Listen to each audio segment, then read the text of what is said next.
um tacho imenso, né? Em fevereiro, quando a gente estava lá. A gente ia passar férias lá. Uhum. Então, a Regina Leite Garcia adorava essa história. Uhum. Então, eu sei lá por que, acordei pensando nela e disse, eu vou contar essa história da goiabada coletiva, como ela falava. Aham. Minha avó paterna, ela morreu, tinha 8 anos de idade, quer dizer, eu tenho pouquíssimas lembranças dela. Mas a lembrança que eu tenho dela é uma lembrança de comida, né?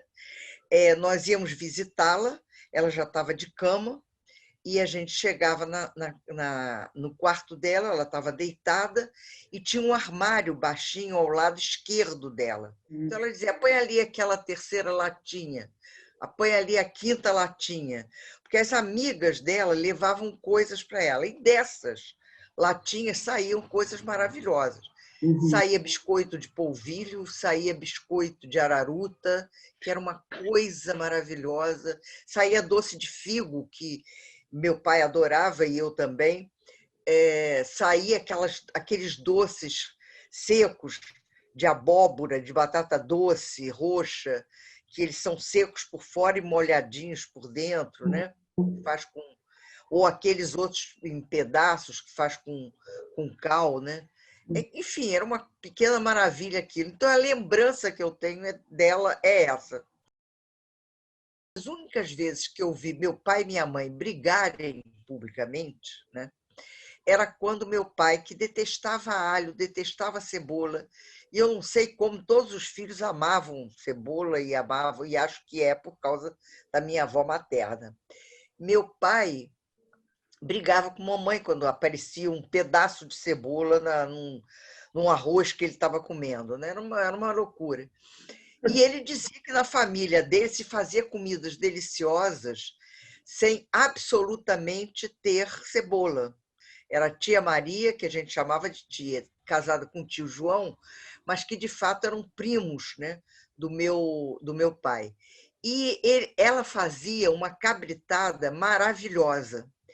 E meu pai era muito contador de história, então, quando ele chegava, ele reunia alguém numa mesa e começavam a tomar café e ele contar casos, histórias, inventar não sei o quê e tal.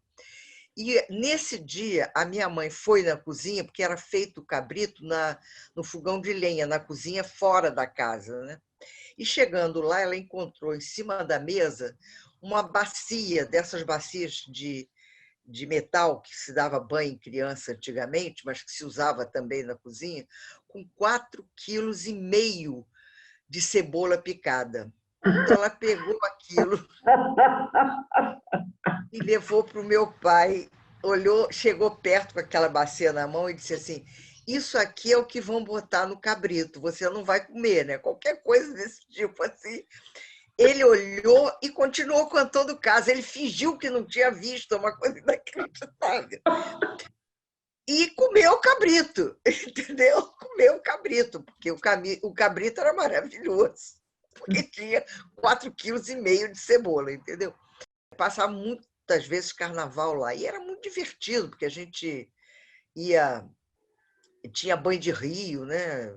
E a gente tinha que andar para chegar no rio, e passava por uma fazenda que tinha uma floresta de goiaba. Era uma goiabeira que eu tinha escolhido, porque tinha uma rampa para subir nela, assim, por questão de quebra de galho, não sei o que e tal. Mas eu tinha um tio que era fazendeiro e que tinha também, nesse período, ele fazia goiabada. Ele acendia uma fogueira, armava uma arataca com uma fogueira e botava em cima um tacho de cobre imenso, com quilos e quilos de goiabada. E aquilo levava, sei lá, 3 dias para fazer, eu acho, ou 4. Eu nem lembro bem quanto tempo levava.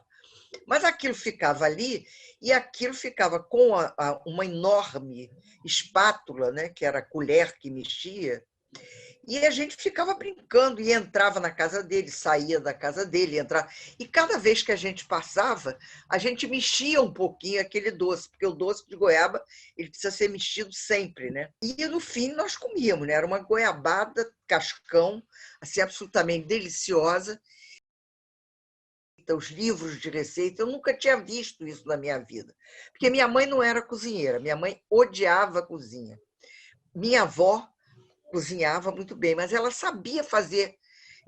Eu acho que ela era analfabeta, e eu acho que não tinha por que ter receita para ela, entendeu? Então ela repetia aquelas coisas que sabia ou que tinha aprendido com alguém, né, com uma amiga, uma coisa assim. E aí eu comecei a precisar fazer. E era interessante como eu vi que eu tinha aprendido com a minha avó, ficando em volta dela, né? Eu fiz várias receitas absolutamente desta maneira, tentando lembrar como é que eu via minha avó fazer. Um sucesso maior, e que eu conto sempre, né? Você já deve ter ouvido essa história, é a da célebre, que ela chamava de papas, né? Na verdade, papas é muito típico de Portugal, mas essa sopa dela era feita com fubá. E eu gostava muito de fubá, né? Eu sempre gostei, como eu já descrevi antes. E ela fazia assim, ela cozinhava com muito caldo carnes que ela tinha tirado sal, carne de porco, né? Do tipo aquelas carnes mais nobres, né? Que é o Longo. vinho de porco, mas salgados, os salgados. Ah, E ela dessalava e cozinhava aquilo num caldo. Nesse caldo, ela acrescentava o fubá. E esse fubá era porque o fubá é uma farinha diferente das outras. As outras rapidamente cozinham, quer dizer, as outras que a gente usa com mais frequência, que é a maisena e a farinha de trigo, né? Elas cozinham muito rápido. E o fubá não, o fubá ele custa a cozinhar. E conforme ele vai cozinhando, ele vai inchando e vai engrossando. E eu sabia disso, ou seja, eu coloquei o fubá no ponto de ficar uma sopa e não um angu, né? Para poder servir as pessoas conhecidas minhas. E ela botava uma verdura que existe aqui, mas que eu nunca encontrei na França para fazer lá, que era a mostarda, a folha de mostarda, que eu adoro.